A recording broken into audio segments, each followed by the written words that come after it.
അയാൾ സംഗീതത്തിന്റെ രാജാവാണ്. അന്നത്തെ ഒരു അന്നത്തെ ഒരു സമയത്ത് ഈ സിനിമ ഇറങ്ങിയതെന്ന് പറഞ്ഞു കഴിഞ്ഞാൽ ഇങ്ങനെ ഒരു ലേബല് വെച്ചിട്ടായിരുന്നു. അതായത് ആർക്കോ ആരോടോ എന്തോ പറയാനുണ്ടെന്ന് പറഞ്ഞിട്ട്.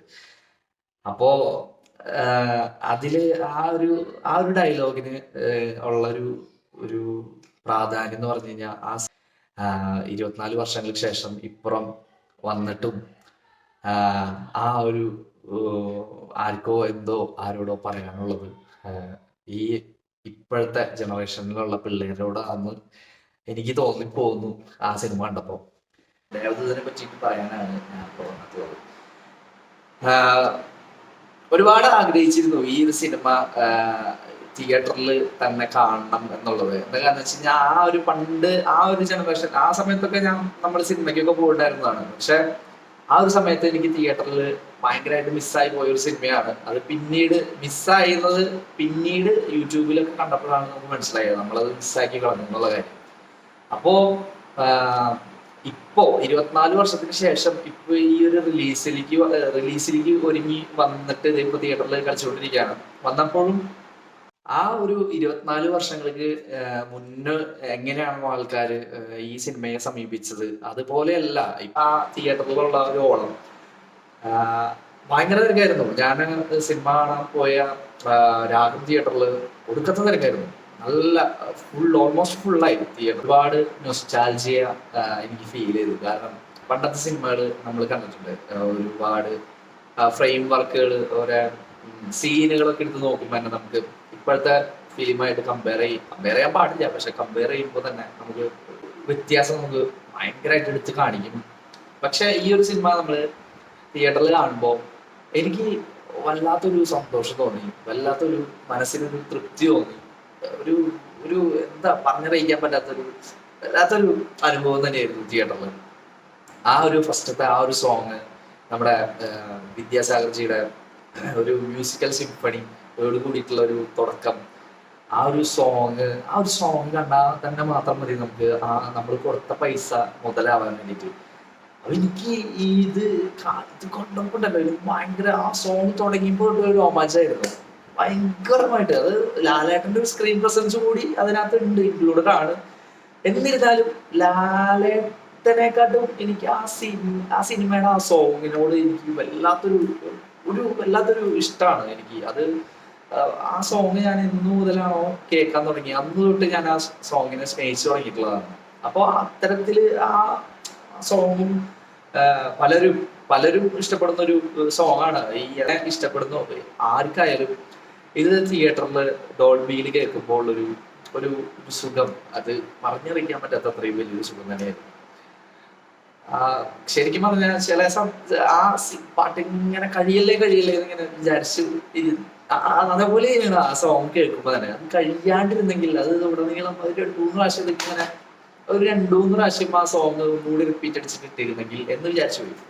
പിന്നെ സിനിമ നോക്കുമ്പോൾ ഈ 4K-ലും ഡോൾബി അറ്റ്മോസിലും വരുമ്പോൾ ഒരുപാട് വ്യത്യാസം ചേഞ്ച് ആയിട്ടുണ്ട്. നമ്മൾ യൂട്യൂബിൽ ഇപ്പോൾ കാണുന്ന ഒരു തരത്തിലല്ല, ഇപ്പോൾ ഭയങ്കരമായിട്ട് ചേഞ്ച് ആയിട്ടുണ്ട്. അതിൽ ഒരുപാട് പേര് അതിന് പുറകെ വർക്ക് ചെയ്തിട്ടുണ്ട്. ആ വർക്ക് ചെയ്തവർക്കൊക്കെ നല്ലൊരു റിസൾട്ട് തന്നെയാണ് ഇപ്പൊ തിയേറ്ററിൽ നിന്ന് കിട്ടിക്കൊണ്ടിരിക്കുന്നത് തന്നെ. പിന്നെന്താ പറയാ, 24 വർഷങ്ങൾക്ക് മുമ്പ് ഈ സിനിമ ഇറങ്ങുമ്പോൾ ഒരു ഡിസംബറിലായിരുന്നു, 2000 ഡിസംബർ റിലീസായിരുന്നു ഈ സിനിമ. അന്ന് ഈ സിനിമയുടെ കൂടെ ഇറങ്ങിയ സിനിമയാണ് തെങ്കാശിപ്പട്ടണം. അപ്പോ ആ കാലഘട്ടങ്ങളിലൊക്കെ ഞങ്ങള് വീട്ടുകാര് സിനിമ പോയിട്ട് കാണുമ്പോൾ വല്ലപ്പോഴൊക്കെ ഒരു സിനിമ പോയി കാണും. അതെന്ന് പറഞ്ഞു കഴിഞ്ഞാൽ അത്രയും നല്ല പടാണെന്നുണ്ടെങ്കിൽ പോയിട്ട് മാത്രമേ കാണുള്ളൂ. അപ്പോ ഈ ഒരു ദേവദൂതൻ എന്നൊരു സിനിമയ്ക്ക് അത്ര വലിയ ഒരു ഇമ്പാക്ട് ഉണ്ടാക്കാനായിട്ട് സാധിച്ചിട്ടുണ്ടായിരുന്നില്ല ആ ഒരു സമയത്ത്. പകരം അതിന്റെ കൂടെ ഇറങ്ങിയിട്ടുള്ള തെങ്കാശിപ്പട്ടണം വൻ ഹിറ്റായിരുന്നു. ഭയങ്കരമായിട്ട് ജനങ്ങളെ ഏറ്റെടുത്തൊരു സിനിമയായിരുന്നു തെങ്കാശിപ്പട്ടണം. അപ്പൊ ഞങ്ങള് സ്വാഭാവികമായിട്ട് പിള്ളേരാണ്, ഞങ്ങളൊക്കെ ചെറുതാണ്. അപ്പോൾ വീട്ടുകാർ കൊണ്ടുപോകുന്നതാണ്, വീട്ടുകാരുടെ ഇഷ്ടത്തിനാണ് പടത്തിന് കൊണ്ടുപോകാം. നമ്മുടെ ഒരു അഭിപ്രായം ചോദിക്കും. പക്ഷെ എന്നാലും ആ ഒരു നല്ല പടം ഏതാണോ അതിനാണ് വീട്ടുകാർ പ്രാധാന്യം ചെലുത്തിയിട്ടുണ്ടായിരുന്നത്. അപ്പൊ അങ്ങനെ പോയി കണ്ട സിനിമയാണ് തെങ്കാശിപ്പട്ടണം. തെങ്കാശിപ്പട്ടണം ഒരു രക്ഷയില്ലാത്തൊരു കോമഡി, ഒരു ഗംഭീര ഒരു മൂവിയാണ്. പക്ഷെ ഈ ഒരു സിനിമ ആ ഒരു തെങ്കാശിപ്പട്ടണത്തിന്റെ ഒരു പ്രകാശത്തില് മങ്ങിപ്പോയി പോലെയാണ് എനിക്ക് തോന്നിയിട്ടുള്ളത്. പിന്നെ ആ ആ ഒരു കാലഘട്ടങ്ങളിൽ ലാലേട്ടന്റെ സിനിമകൾ എന്ന് പറഞ്ഞു കഴിഞ്ഞാൽ നരസിംഹം, അതേപോലെ ഈ ഉസ്താദ് പോലത്തെ ഒരു സിനിമകളൊക്കെ ഇറങ്ങി ലാലേട്ടനൊരു നല്ലൊരു ലെവലിൽ ഇങ്ങനെ നിൽക്കുന്ന സമയത്ത് ഓഡിയൻസിന് അത്തരത്തിലുള്ള സിനിമകളായിരുന്നു ലാലേട്ടനിൽ നിന്ന് പ്രതീക്ഷിച്ചിട്ടില്ല. പക്ഷെ ഈ ഒരു ഹൊറർ ആയിട്ടുള്ളൊരു ത്രില്ലർ മൂവിയിൽ ഈ പ്രേതത്തിനെ കാണിക്കാണ്ടുള്ളൊരു സംഭവങ്ങളും കാര്യങ്ങളൊക്കെ പിടിച്ചപ്പോൾ ആൾക്കാർക്ക് അതങ്ങോട്ട് ആ സമയത്ത് ദഹിച്ചില്ല. പക്ഷെ ഈ ഒരു കാലഘട്ടത്തിലേക്ക് വരുമ്പോൾ എല്ലാവരും ആ പടത്തിനെ അകമണിഞ്ഞ് സ്നേഹിക്കുന്നത് കാണുമ്പോൾ ഒരുപാട് സന്തോഷം തോന്നുന്നു. അതും ഒരു പ്രത്യേക അനുഭവം തന്നെയായിരുന്നു. സിനിമ കാണാത്തവരുണ്ടെങ്കിൽ എന്തായാലും പോയിട്ട് തിയേറ്ററിൽ ഇഷ്ടപ്പെടുന്നവർ പോയിട്ട് കണ്ടാൽ മതി. അല്ലാത്തവർ പോയിട്ട് കണ്ടു കഴിഞ്ഞാൽ ഇഷ്ടം ആ ഒരു സിനിമയോടുള്ളൊരു പ്രത്യേക ഇഷ്ടമുള്ള ആൾക്കാരുണ്ട്, അവർ പോയിട്ട് ഈ സിനിമ കാണാം. പിന്നെ ഇതില് 2 മണിക്കൂർ 38 മിനിറ്റിന്റെ ഒരു സിനിമ വെട്ടി ചുരുക്കിയിട്ട് 2 മണിക്കൂറിലേക്ക് മാറ്റിയിട്ടുണ്ട് ഈ സിനിമ. അനാവശ്യമായിട്ടുള്ള ഫൈറ്റ് രംഗങ്ങളും കാര്യങ്ങളൊക്കെ എടുത്തു കളഞ്ഞു. അനാവശ്യമായിട്ടുള്ള ഫൈറ്റ് രംഗങ്ങളല്ല, പക്ഷെ ഒരു ഫൈറ്റ് സീൻ അതിനകത്ത് കാണിക്കുന്നുണ്ട്. 2 ഫൈറ്റ് സീൻ അതിൽ കാണിക്കുന്നുണ്ട്. അത് എന്തുകൊണ്ടായിരിക്കും ആ ഫൈറ്റ് സീന് അവിടെ നിന്ന് എടുത്ത് കളഞ്ഞതെന്ന് ചോദിച്ചു കഴിഞ്ഞാൽ എനിക്ക് തോന്നിയെന്ന് പറഞ്ഞു കഴിഞ്ഞാൽ ആ ഒരു ഫൈറ്റ് സീൻ നടക്കുന്ന ആ ഒരു സന്ദർഭത്തില് ആ തിയേറ്ററിൽ ആ ഒരു സൗണ്ട് സിസ്റ്റത്തിൽ നിന്ന് ഭയങ്കരമായിട്ടൊരു അരോചകമായിട്ടുള്ള എന്തൊക്കെയോ പണ്ടത്തെ ഒരു സ്റ്റണ്ട് നിങ്ങൾക്ക് അറിയാലോ, അതേപോലത്തെ ഒരു സംഭവങ്ങളൊക്കെ ഉണ്ടായിരുന്നു. അപ്പൊ അതുകൊണ്ടായിരിക്കാം ചിലപ്പോ ഈ ഫൈറ്റ് സീനുകളൊക്കെ മാറ്റിയത്.